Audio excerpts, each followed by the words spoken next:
स्वागत आप सभी का ब्रेकिंग न्यूज चैनल में एक बार फिर से। तो आइए जानते हैं देश दुनिया की तमाम बड़ी खबरों को। पर उससे पहले आपसे निवेदन है कि आप इस वीडियो को लाइक कर दें, शेयर कर दें ताकि हमारा हौसला बढ़ता रहे।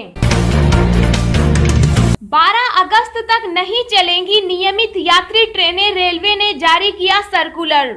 जी हां, कोरोना वायरस के बढ़ते मामलों को देखते हुए भारतीय रेलवे ने फैसला किया है कि नियमित यात्री ट्रेन अगस्त से पहले नहीं चलाई जाएंगी। रेलवे ने इसको लेकर एक सर्कुलर जारी किया है। रेलवे ने कहा कि 12 अगस्त 2020 तक कोई भी रेगुलर पैसेंजर ट्रेन या मेल एक्सप्रेस ट्रेन नहीं चलेंगी। रेलवे बोर्ड ने इस संबंध में एक संदेश जारी किया जिसमें बताया गया कि नियमित समय सारणी वाली सभी मेल एक्सप्रेस और इंटरसिटी ट्रेनों की सेवाएं 12 अगस्त तक रद्द रहेंगी। साथ ही सभी पैसेंजर ट्रेनें भी 12 अगस्त तक रद्द की गई हैं। इन ट्रेनों को पहले 30 जून तक रद्द किया गया था, अब इसकी अवधि 12 अगस्त तक बढ़ाई गई है।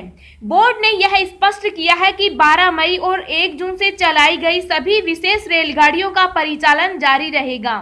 पूर्व में 12 अगस्त तक की यात्रा के लिए बुक कराए गए टिकट रेलवे ने पहले ही रद्द कर दिए हैं। जिन यात्रियों ने इन तारीखों के दौरान का टिकट लिया है उनको रेलवे टिकट का दाम रिफंड करेगा। बाबा रामदेव के सहयोगी डॉक्टर तोमर बोले झूठ बोल रहे हैं, बाबा रामदेव नहीं किया गया दवा का ट्रायल। जी हां, पतंजलि के साथ कोरोना की दवा का क्लिनिकल ट्रायल करने वाले जयपुर की जिस national institute of medical science university के मालिक और चेयरमैन डॉक्टर BS तोमर पलट गए।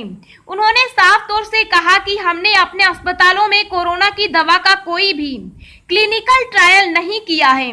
BS तोमर ने कहा कि हमने इम्यूनिटी बूस्टर के रूप में अश्वगंधा, गिलोय और तुलसी दिया था। यह केवल इम्यूनिटी बढ़ाने के लिए था, कोई इलाज की दवा नहीं थी। मैं नहीं जानता कि योग गुरु बाबा रामदेव ने इसे कोरोना का 100% इलाज करने वाला कैसे बता दिया। चीन, नेपाल के बाद अब भूटान ने खड़ी की भारत के लिए मुश्किलें, रोक दिया सिंचाई का पानी। जी हां, चीन भारत की जमीन कब्जाने के लिए पिछले कुछ महीनों से अपनी गतिविधियां बढ़ा चुका है। वहीं नेपाल ने हाल ही में अपना नया नक्शा जारी कर भारत के 3 क्षेत्रों को अपना हिस्सा बताया है। इन दोनों देशों के बाद अब एक और पड़ोसी देश भारत के लिए मुश्किल खड़ी कर रहा है। यह देश है भूटान। भूटान ने अब भारत के असम की ओर आने वाले उसकी नदियों का सिंचाई का पानी रोक दिया। उसके इस कदम से असम के बक्सा जिले के किसान परेशान हैं। अब उन्हें खेती करने में आ रही समस्या के कारण उन्होंने कड़ा विरोध जताया और प्रदर्शन किया। बीजेपी नेता सुब्रमण्यम स्वामी ने इस पर चिंता व्यक्त की है। रिपोर्ट के अनुसार भूटान ने बड़ा कदम उठाते हुए असम में भारतीय किसानों को अपनी नदियों का पानी इस्तेमाल करने से रोक दिया है। 1953 के बाद से ही असम के बक्सा और अन्य जिलों के किसान भूटान से आने वाले सिंचाई के पानी का इस्तेमाल करके धान की खेती कर रहे हैं। अब भूटान के इस कदम से असम के करीब 25 गांवों के लोगों के लिए समस्या उत्पन्न हो गई है। इन किसानों में भूटान के खिलाफ गुस्सा फूटा और गुरुवार को उन्होंने प्रदर्शन किया। असम के बक्सा जिले के किसानों के साथ ही सिविल सोसाइटी के लोगों ने भी भूटान के इस कदम के खिलाफ प्रदर्शन किया। प्रदर्शनकारियों ने कई घंटे तक रोगिया और भूटान की सड़क को भी जाम करके रखा। इन सभी लोगों ने केंद्र सरकार से मांग की है कि सरकार भूटान से इस मसले पर बातचीत करके लोगों के लिए इसका समाधान निकाले। दोस्तों, अगली खबर जानने से पहले आपसे एक रिक्वेस्ट है कि इस वीडियो को बनाने में मुझे बहुत ज्यादा मेहनत लगती है, तो इस मेहनत के लिए वीडियो को एक छोटा सा लाइक जरूर करें। कोरोना के बढ़ते मामलों को देखते हुए सोमवार से 2 हफ्तों के लिए लॉकडाउन लागू। जी हां, देश में कोरोना के मामले रोजाना बढ़ते ही जा रहे हैं। भारत अब कोरोना संक्रमित मरीजों के मामलों में दुनिया में 4थे नंबर पर आ गया था। कोरोना के बढ़ते केस को देखते हुए रेलवे ने भी 12 अगस्त तक ट्रेनों पर रोक लगा दी है। इसी को देखते हुए असम ने कोरोना वायरस के प्रसार को प्रदेश में रोकने और जांच बढ़ाने के लिए गुवाहाटी में अगले 2 हफ्तों के लिए लॉकडाउन बढ़ा दिया है। असम के मंत्री हिमंत बिस्वा शर्मा ने कहा कि उन्होंने महामारी की शुरुआत के बाद से शहर में सबसे सख्त लॉकडाउन में से एक की घोषणा की है। और कहा सोम बाय संडे अगले हफ्ता केवल फार्मेसियों और अस्पताल खुले रहेंगे। उन्होंने कहा कि अगले 2 सप्ताह तक असम में रात कर्फ्यू लगाया जाएगा। देश में कोरोना संक्रमित मरीजों का आंकड़ा 5,07,865 के पार। अब तक 15,548 की मौत। जी हां, देश और दुनिया में कोरोना के केस लगातार बढ़ते ही जा रहे हैं। ताजा आंकड़ों के मुताबिक देश में अब तक 5,07,865 संक्रमण के मामले सामने आ चुके हैं और एक्टिव केस 1,95,697 हैं, जिसमें से अभी तक 15,548 लोग अपनी जान गंवा चुके। वहीं इसके बीच अच्छी खबर ये भी है कि अब तक 2,98,626 संक्रमित मरीज ठीक भी हो चुके। दुनिया भर में कोरोना वायरस की वजह से कुल 4,95,158 लोगों की जान जा चुकी है, जबकि वायरस से संक्रमित लोगों की संख्या 97,92,801 हो गई है। इनमें एक्टिव केस 40,28,405 हैं और खुशी की बात यह है कि अब तक 53,28,411 लोग ठीक हो चुके हैं। मुफ्त वाईफाई के लालच में एक के बाद एक खाली हो रहे लोगों के बैंक खाते आरबीआई ने किया अलर्ट। जी हां, कोरोना काल में कई तरह के ऑनलाइन फ्रॉड्स की खबरें सामने आती रही। इनमें किसी ईमेल के माध्यम से तो कभी फोन कॉल के माध्यम से लोगों के साथ फ्रॉड किया गया। इन्हें लेकर बैंक और पुलिस ने लोगों को अलर्ट भी किया। लेकिन कुछ ऐसे फ्रॉड हैं जो मुफ्त की चीजें पाने के चक्कर में हो जाते हैं, खासतौर पर मुफ्त का वाईफाई कनेक्शन। अगर आप भी किसी मुफ्त वाईफाई कनेक्शन के चक्कर में है तो सावधान हो जाइए।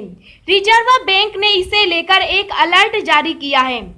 आरबीआई अक्सर बैंकों और आम ग्राहकों को किसी भी तरह की धोखाधड़ी और ऑनलाइन फ्रॉड से बचे रहने के लिए अलर्ट जारी करता रहता है। इसी कड़ी में अब उसने यूजर्स को वाईफाई के माध्यम से हो रहे फ्रॉड से बचने के लिए कहा है। रिजर्व बैंक द्वारा जारी इस अलर्ट में यूजर से किसी भी मुफ्त का वाईफाई ना यूज करने की सलाह दी गई है। रिजर्व बैंक ने अपने अलर्ट में कहा कि धोखेबाज इन दिनों लोगों को शिकार बनाने के लिए मुफ्त वाईफाई का लालच देते हैं। लोग जैसे ही मुफ्त वाईफाई के चक्कर में पड़ते हैं, वो इन धोखेबाजों के शिकार बन जाते हैं और उनके खाते में जमा रकम खाली हो जाती है। अपने शिकार के लिए वो लुभावना ऑफर भी देते हैं। इतना ही नहीं, केवाईसी की जरूरतों को पूरा करने जैसे फर्जी बहाने लेकर बैंक की वेबसाइट हूबहू नकल करते हुए लोगों को ठगा जा रहा है। ग्राहकों को मोबाइल, ईमेल, ई वॉलेट में अपना बैंकिंग डेटा ना रखने की सलाह दी जाती है। साथ ही किसी को भी अपना ओटीपी पिन या सीवीवी नंबर ना बताएं। सरकार का नया फरमान, शादियां तो होंगी लेकिन सड़कों पर बैंड बाजा नहीं बजेगा। जी हां, कोरोना संक्रमण के इस दौर में शादियां तो होंगी लेकिन सड़क पर बैंड बाजा नहीं बजेगा। दूल्हा घोड़ी पर तो चढ़ेगा लेकिन सड़कों पर डीजे की धूम नहीं मचेगी। राजस्थान सरकार ने कोरोना के लगातार फैल रहे संक्रमण को रोकने के लिए यह आदेश जारी किया है। इन आदेशों में कहा गया है कि शादी समारोह में सड़कों पर बारात निकालने पर रोक रहेगी। इसके साथ ही सार्वजनिक सभा और आयोजन पर भी बैन रहेगा। रैली और सम्मेलनों का आयोजन भी सड़कों पर नहीं किया जा सकेगा। नए आदेश के बाद दूल्हा घोड़ी पर बैठकर बैंड बाजे के साथ बारातियों के डांस का लुत्फ नहीं उठा पाएगा। इतना ही नहीं, कई सामाजिक कुरीतियों के खात्मे के लिए जन जागरूकता के लिए आयोजित किए जाने वाले नुक्कड़ नाटक भी अगले आदेशों तक नहीं हो सकेंगे। कोरोना महामारी के दौरान सोशल डिस्टेंसिंग की पालना बेहद जरूरी है और इसी के तहत यह आदेश जारी हुए हैं। किसी भी तरह की रैली, सम्मेलन का आयोजन भी मुख्य सड़कों पर नहीं किया जा सकेगा। बहुत आवश्यक होने पर ही संबंधित एसडीएम से पहले अनुमति लेनी जरूरी होगी। पतंजलि का कोरोनिल लॉन्च करने वाले डॉक्टर ने दवा की सबसे बड़ी गड़बड़ी बता दी। जी हां, पतंजलि आयुर्वेद ने कोरोना की दवा बना लेने का दावा किया है। दवा है कोरोनिल। दवा बनते ही आयुष मंत्रालय ने कहा कि इस दवा का प्रचार और इसकी बिक्री नहीं कर सकते हैं। साथ ही उत्तराखंड सरकार ने इसकी लाइसेंसिंग पर सवाल उठाए। अब ये बात सामने आ रही है कि इस दवा के ट्रायल के समय मरीजों को बस अकेले कोरोनिल ही नहीं दी गई, दूसरी दवाएं भी दी गई और बड़ी बात यह है कि ये जानकारी किसी और ने नहीं बल्कि national institute of medical sciences Jaipur के डॉक्टर गणपत देवपुरा ने दी है, जो खुद पतंजलि के कोरोनिल के लॉन्च के समय मौजूद थे। लॉन्च के समय डॉक्टर देवपुरा ने कोरोनिल के ट्रायल के बारे में बहुत सारी जानकारी दी थी। कहा था कि मरीजों को कोरोनिल दिया गया, लेकिन इंडियन एक्सप्रेस से बातचीत करते हुए देवपुरा ने बताया कि पतंजलि की कोरोनिल के अलावा मरीजों को अंग्रेजी दवा भी दी गई। इसी बात को लेकर हमने पतंजलि से पूछा था कि ट्रायल में शामिल मरीजों को और भी दवाएं दी गई। जवाब नहीं मिला। इस सब के अलावा राजस्थान सरकार ने भी कोरोनिल के ट्रायल पर सवाल उठाए हैं। उन्होंने कहा कि उनके राज्य में कोरोनिल के ट्रायल के पहले राज्य सरकार से परमिशन लेनी चाहिए थी, लेकिन पतंजलि ने ऐसा नहीं किया। अमेरिका की चीन को सख्त चेतावनी, भारत को छेड़ा तो छोड़ेंगे नहीं, यूएस भेज रहा है सेना। जी हां, जहां एक तरफ दुनिया कोरोना से जूझ रही है, वहीं दूसरी तरफ चीन अपनी विस्तारवादी नीति को बढ़ाने में लगा है। हालांकि इस समय अमेरिका की उस पर कड़ी नजर है। अमेरिकी विदेश मंत्री माइक पोम्पियो ने गुरुवार को ब्रसेल्स फोरम में एक सवाल के जवाब में कहा कि भारत और दक्षिण पूर्व एशिया के लिए चीन एक खतरा बनता जा रहा है। इसको देखते हुए संयुक्त राज्य अमेरिका यूरोप में अपनी सैन्य उपस्थिति कम कर रहा है। जर्मनी से हटाई सेना, चीन को देंगे जवाब। पोम्पियो से पूछा गया था कि अमेरिका ने जर्मनी में अपने सैनिकों की संख्या में कमी क्यों की है, जिसका जवाब देते हुए अमेरिकी विदेश मंत्री ने कहा कि अगर अमेरिकी सैनिक वहां नहीं थे तो यह इसलिए है कि उन्हें अन्य स्थानों का सामना करने के लिए ले जाया जा रहा था।